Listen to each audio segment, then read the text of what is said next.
Well, 2023 was an eventful time for ag law and tax developments here in the U.S. And as we embark on a new year, it is important to look back on the lessons that we have learned. And Roger McEowen with the Washburn School of Law, the man to do that for us as we continue chopping down that list of top 5 developments. Roger, thank you so much, as always, for being here. So we're going to start right now, number 5. This is the Corps of Engineers Mismanagement of Water Levels in Missouri River. So tell us about this one. Right. Good to be with you, Suzanne. This case actually started back in 2014. There were about 400 farmers along the Missouri River, all the way from northeast Kansas up to North Dakota, that claimed that the Corps' actions led to repeated flooding of their farmland along that corridor. And they claimed that, in essence, the government unconstitutionally took their land that required then, of course, compensation under the Fifth Amendment. And the court agreed. The Federal Circuit Court of Appeals on appeal agreed that it was the Corps' actions that caused the damage. And what the Corps was trying to do, they claimed, was trying to balance flood control with their responsibilities under the Endangered Species Act. So they ended up releasing water from the Gavin's Point Dam in South Dakota in times of high river flows with knowledge that flooding would result. And they also made changes to what they call their master manual in 2004. So this was going to be long-term and it would facilitate, according to them, species recovery. But they ended up causing several $1 billion worth of damage. And a majority of the farmers, the court said, did make out a constitutional takings claim based on the government acquiring what the court said was a permanent flowage easement.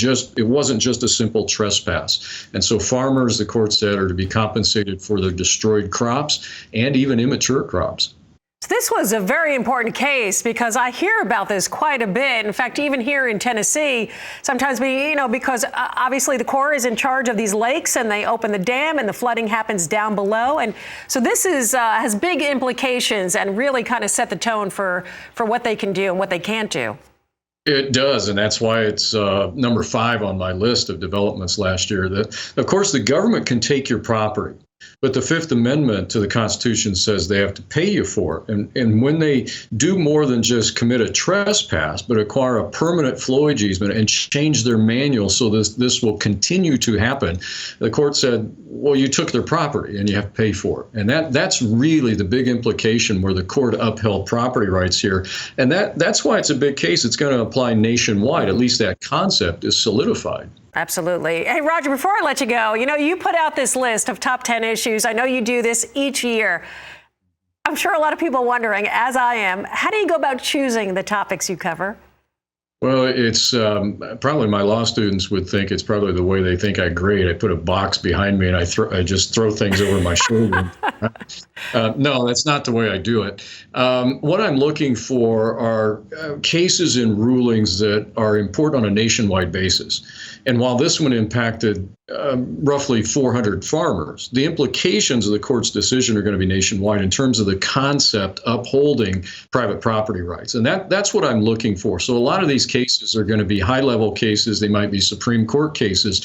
Although over the years, I've had a couple be state Supreme Court cases where I think the implications are going to be picked up elsewhere and apply to farmers and ranchers in the entire sector as a whole. Very applicable, of course, to our farmers and producers. And by the way, I didn't think box. I thought a dartboard was more like it. No? Well, that might work, too. As always, a pleasure. Roger McEowen with the Washburn School of Law. Thank you so much. We'll connect with him next week as we continue his top 10 developments of tax law from 2023.